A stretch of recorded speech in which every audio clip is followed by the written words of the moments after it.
Welcome back. It is Saturday, May 13th in the MLB. Our three favorite picks are on the way. I'm Austin, joined by Logan, and today we have a special guest. Logan, I think you know what it is. The Brewers. A 4-0 sweep. A wonderful day on Friday. We will certainly take that. Let's recap and do a little bit of victory lap, and we'll dive right into our picks. We had the Oakland Athletics team total over 3.5. They got it done. It ended up scoring 9, winning it outright. Logan had Toronto Blue Jays plus a half in the first 5. They ended up winning the first 5 outright as well. St. Louis Cardinals did their job, won the money line in a clutch top of the 9th. Thanks, shout out Kenley Jansen. And then our no-one first innings. I did not get to watch the NRFI, but I heard it was very sweaty and there was a potential error there, but they ended up getting it done. We appreciate it. Maybe we'll run that one back. Maybe we'll have to stick around and see what we're doing. But we do have a cool offer on Bet365. If we help you guys make some money, consider going to Bet365. And if you want to sign up, if you're in New Jersey, Ohio, Virginia, or Colorado, they have a great offer. You just bet $1. You sign up using our code or our link first off, top link in the description. Deposit $10 and you make a $1 bet on any MLB game today. Well, you get a $200 worth of bonus bet. So if you want to take advantage of that, check it out. All the details are in the description. And Logan, I think you're dialed in again today, but a reminder that we have talked about this before, but I do want to make a reminder to people. We are in Dub Club. We do have an exclusive Discord, and Logan was busy last night, but he didn't get to celebrate with the Discord like I was. So if you want to join our Discord, you get all of our plays early. It's less than $6 a month. It will be the top link in the description if you want to check it out. I think we have a bunch of people in there. So Logan, I heard you got a great play today. I don't think the people are going to like it, but I think it's a winner. What you got? The people never like my plays, Austin. This is nothing new, right? I'm a contrarian. I'm a fade the public guy. This is nothing new here. Wake up and choose violence. Everyone told me yesterday I was 0-2 on the day before the games even started, and how'd that work out? But you know what? We're going to a run line in this one. We're going to the Mets, and I'm taking the -1.5 run line. Plus 110 odds on DraftKings is currently your best value. For starters, I do love that value, right? We're getting plus value on a run line. That's really the only way I play run lines. I absolutely don't lay juice on them. Tell me how that works out if you do play juice on them, though. No one is rushing out to bet the Mets right now. I promise you that. I think we're getting good value on a capable offense who's been obviously down this year, facing a bad pitcher in Trevor Williams. Look, a high public percentage is on the under in this game as well. A Mets high-scoring blowout would satisfy 2 criteria for Vegas to clean up. And if you guys know anything about weekend baseball, you know Vegas absolutely cleans up on the weekend. It's just how it works. Everything goes sideways. Everything you thought you knew about baseball, just throw it out the window. It's sort of chaotic, right? If you can, the reason we only have 3 picks today is if you can have a good record on the weekend, I would be fine with 2-1. 3-0 would be amazing. But the last time these pitchers matched up, it was a 9-8 Mets win. I remember that game very, familiar because I took the Mets team total over in that one, and it was an easy cash, right? The real reason I'm targeting this one is, once again, Trevor Williams. He starts for the Nationals, 4.25 ERA, 1.33 whip. You look at those numbers, you're like, okay, pretty mediocre, right? Nothing catastrophic. Against the Mets, though, that's why I'm targeting it. 7.2 ERA, 2.2 whip. Those numbers, terrible, right? Williams gave up 9 hits in that game versus the Mets in his first matchup versus them, and he's not a strikeout guy, right? This is a matchup that favors the Mets because they're a put the ball offense. They're a put the ball in play type offense. Going back to last season, that's how the Mets were successful. They put the ball in play. They got the timely hitting, and I expect them once again to be able to do that versus Trevor Williams today. Look, in baseball, you can't just look at ERAs. You have to, know what type of pitcher this guy is. And Trevor Williams, if he's getting hit around, this one could be a no sweat bet for us today. Now, the Mets, the reason why we're getting plus value on this one, once again, is because the Mets 18th in batting average, 17th in OPS versus righties. I still think over the season we'll see better numbers, for that Mets offense. They're on paper, they should be a top 10 offense. They're just not, right? They're underachieving this year. I expect them to be able to get into form versus Trevor Williams today and be able to hit him around. Now, Lucchesi starts for the Mets today, 4.43 ERA, 1.23 whip. Those numbers are sort of decent. He already faced the Nats in that game versus Trevor Williams. He went 5 1/3 innings pitched, gave up 3 earned runs. I mean, he's a decent enough option for me. I mean, he's not an ace, which is why I'm actually picking the Mets. If this was Verlander or Scherzer, I probably wouldn't be on him because I'd be like, well, the public likes those guys, right? This is a sort of oddball pitcher. The Nats are great against lefties. They're 4th in average, 10th in OPS. This is why people will comfortably back the Nats plus 1.5. They'll put Nats plus 1.5 in their parlays, feel comfortable. But you know what? There's crazy juice on his K prop over 3.5, right? I'm just saying the books don't normally give out free money on K props. They have to know something. He's not a big strikeout guy. If you look at his game logs, kind of all over the place, 3, maybe 4 strikeouts. Maybe he's dealing today. Maybe he is getting the swing and miss versus the Nationals, because you know what? The Nationals, seen them turn into that sort of offense before. Now, outside of the starting pitchers, once we get to the bullpens, Mets, 12th in bullpen ERA. Washington, 24th in bullpen ERA.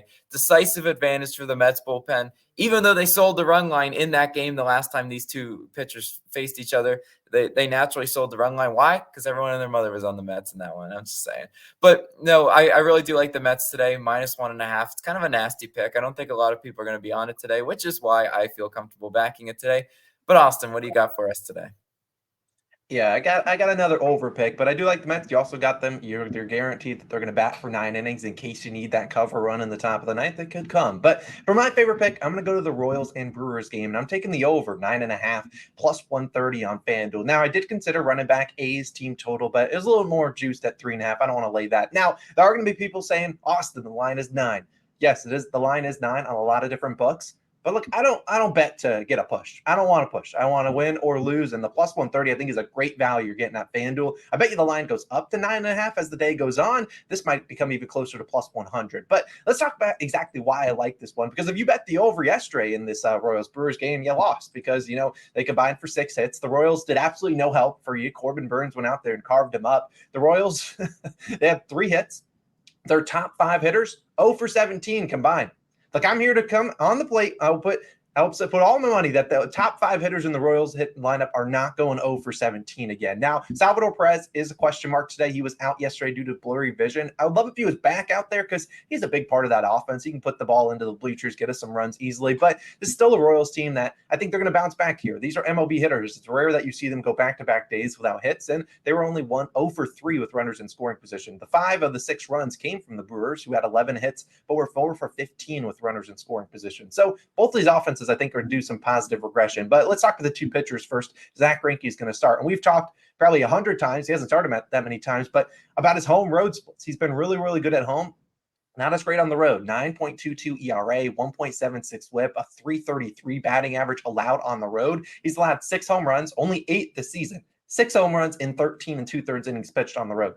Look, this is a Brewers team that they're going to swing for the fences. This is a team that hit almost top of the league in home runs last season. They got a lot of guys that are going to try to hit the ball into right field, and it's a short porch in right field. So if they can get on Greinke's pitches, put it into the bleachers, those are some easy run opportunities. But not only that, if they can't get to Greinke, don't worry. The run opportunities will come later on in the game because the Royals bullpen, 4th worst bullpen ERA, 4th highest whip, and they've allowed the 7th most home runs too. So I think the Brewers can get us some runs here. I'm not saying they get us 10 to, cover this by itself, but I think they can get us some runs here. And then we're asking the Royals to do their thing, and they're going up against Adrian Hauser. Now, Hauser has only 1 start to his name this year, 4 2/3 innings pitched, 7 hits, 2 earned runs allowed versus the San Francisco Giants of last week. And look, the Royals are going to get pitches to hit. Hauser is not going to carve him up and, strike out 10 guys. And while I could, then I'll just eat my humble pie. But this is a Royals team that doesn't really strike out a whole lot and gets normally pretty decent contact here. Even Burns didn't have like 10 Ks yesterday. They were still able to get contact, just weren't able to put the ball in play. This is still Hauser. You saw 7 hits in less than 5 innings pitched last game.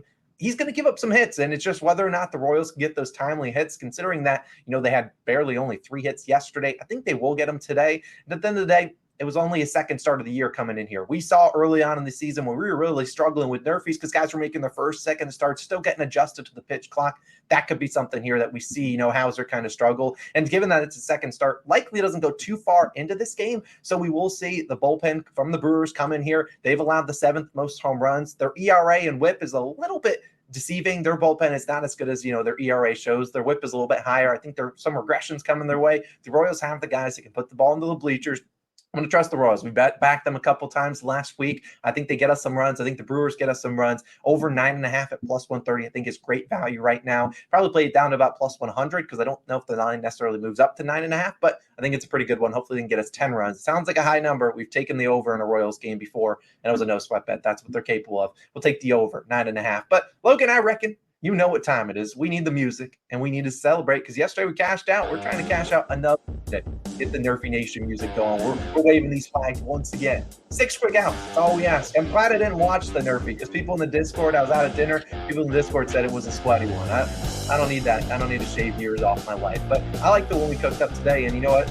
What's better than one Pirates Orioles derby? Try to run it back and go for a second one. We're taking no one first inning once again here. Logan will talk about two leans when he's done, but let's talk about why we like this one, why we're going to comfortable running it back. Now, you look at Rosie or Tyler Wells. He's actually going to start for the Orioles. He's going to be the first guy up, and he's 4-3 on no one first innings. Yeah, he's been hit or miss. We talked about Johan Oviedo yesterday. He was 3-4, and he managed to get the job done. We've seen guys that are much worse than, Tyler Wells get the job done. The Pirates are, capable offense, tied for 8th in first inning runs.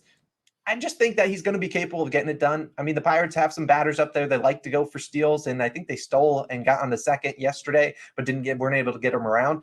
I think that you'll see Tyler Wells be able to get it done. I think Tyler Wells can get us through those first 3 outs. Who's on the other side, though, Logan? Yeah, it's an old friend from last year, right? Roansy Contreras. Now, Contreras, not as good as he was last year, obviously. He's 3-4 on no-run first innings this year. Sort of like Johan Oviedo. These two pitchers today don't have great no-run first inning numbers. I'm not going to lie to you, but it does come down to the offenses that they face.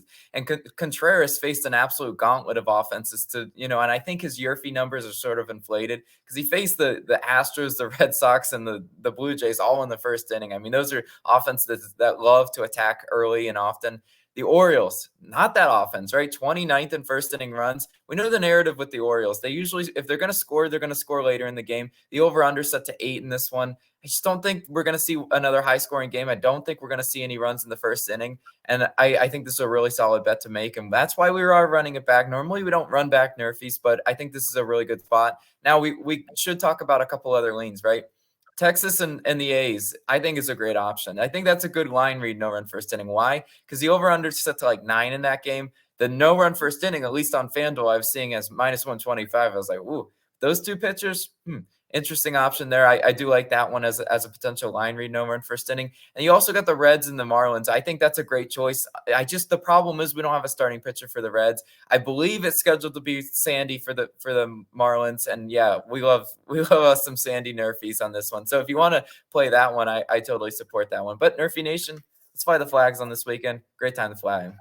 Yeah, let's get it done. We only got 3 picks today. It's weekend baseball. Be careful. You don't want to go too crazy out there. But a reminder about that Bet365 offer. You can check it out. Top link in the description. And right above that will be that Dub Club. If you want to join our Discord, we love chatting with you guys in there. You can ask us all these questions, and we give you some other leans and maybe some live bets too. So look, it's going to be a great Saturday. We'll see you guys back in tomorrow morning. Hopefully the broom is out once again. We'll see you guys then. Peace.